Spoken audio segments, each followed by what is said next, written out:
that we are doing a 360 degrees filming today, so feel free to entertain yourself as well. Okay, we can start. Okay. Ladies and gentlemen, good afternoon. My name is Tian Wei, and moderator and host coming from CCTV News. And it's a great pleasure for me to be the one who leads with questions, with a conversation with one of the most established NBA players, Jeremy Lin. 欢迎他。Thank you. I love the hairstyle, Jeremy. And the earrings. I appreciate it. I just told her backstage, my parents aren't big fans, but I feel like at this age, might as well get it all out of my system, and when I have kids and stuff, I won't be doing all this. I mean, you're in China, so feel free to do that. You are a bit not used to people just shape you as a Chinese American basketball player. And yet, every time you are approached by the press, you have been asked questions, including now, about that. So what do you feel about your identity? Let's just begin with a very serious note. Okay. I'll do my best. I know there's people behind me. We do my best to look at you guys. But yeah, I think for me, when I first started at Harvard, obviously every question was just like, man, you're Asian. What's that like? What's it like to be Asian? I'm just like, I don't know, probably the same. It's no different than you being whatever ethnicity you are. But that's all anybody wanted to talk about. And I felt like everybody kind of just put me into, oh my goodness, he's Asian. And I remember just kind of thinking to myself, there's this whole other side of, it kind of opened my eyes to what life was like in the U.S. because I was playing basketball at a high level, but it didn't seem like people were willing to talk about that as much as they were just, hey, you're Asian American. And so I think for me, slowly as I got older, I kind of just learned to appreciate my identity in terms of who I am for myself versus allowing what other people think of me to kind of shape who I am. And a lot of that goes back to my faith. I'm a Christian, so I always kind of talk about my identity comes first and foremost from Christ. But it's a double sword, isn't it? On the one hand, you got so much respect, particularly on this Asian continent. Yeah. The first Chinese American made it so high to the NBA, and also certainly have that straight 7 games, really impressive. On the other hand, you're being shaped by this identity. Yeah. So how can you break it? Do you want to break it? Yeah, I mean, I think a double-edged sword is a great way to say it. If I score 20 points, everyone's like, he's the greatest. And if I score 5, they're like, he's the worst, right? And so what you see in the way I'm viewed now is it's very bipolar.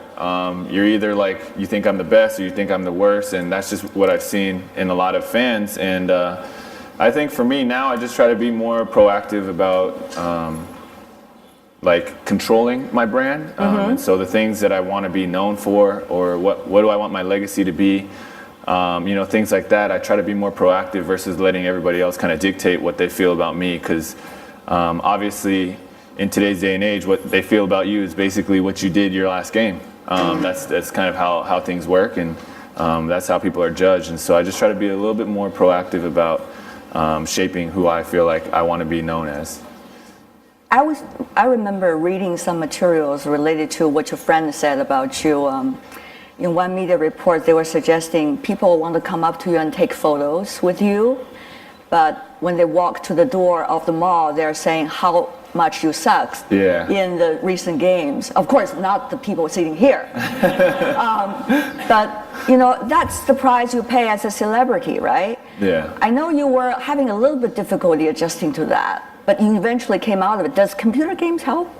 Yeah, computer games definitely helps, because for me that helps me reset mentally when I'm feeling stressed. Which game is that? I play Dota 2. Oh, that's fun. So I play with the good thing is I get to play with people across the world. Like when I was playing in Charlotte and my little brother was playing in Taiwan, we could still play online together. But I think, it was, at first I felt like I lost my privacy when everything happened. Everywhere I went, people wanted a picture or whatever, a video or an autograph. And then at first I got really upset, but then And I felt like, man, like I'm just kind of like a zoo animal, you know, like people just kind of stop by, take a picture, and then they kind of go on their way. I felt like I would always say like I'm a zoo animal. You're not. Thank You're you. our hero. I appreciate it. But I think as I got older, I really appreciated or embraced the platform that comes with it. Like I have a voice. I'm 27 years old. I'm able to attend the World Economic Forum, like something that is just, you know, a tremendous honor. I'm able to impart my values or what I feel like is important and be able to try to impact this world. And these are the things that I focus on whenever I start feeling like a zoo animal. But how much time you have to personally use and intellect you have to personally use in order to adjust yourself on issues like this? A lot. I mean, I'm kind of dumb. I use a lot of time, even though, you know, I'm a very small potato from China, but still. So what does it mean for you? I mean, I think a big part of that is surrounding myself with the right people. Because, you know, my main job is basketball. So I train every day. During the season, I barely have any time.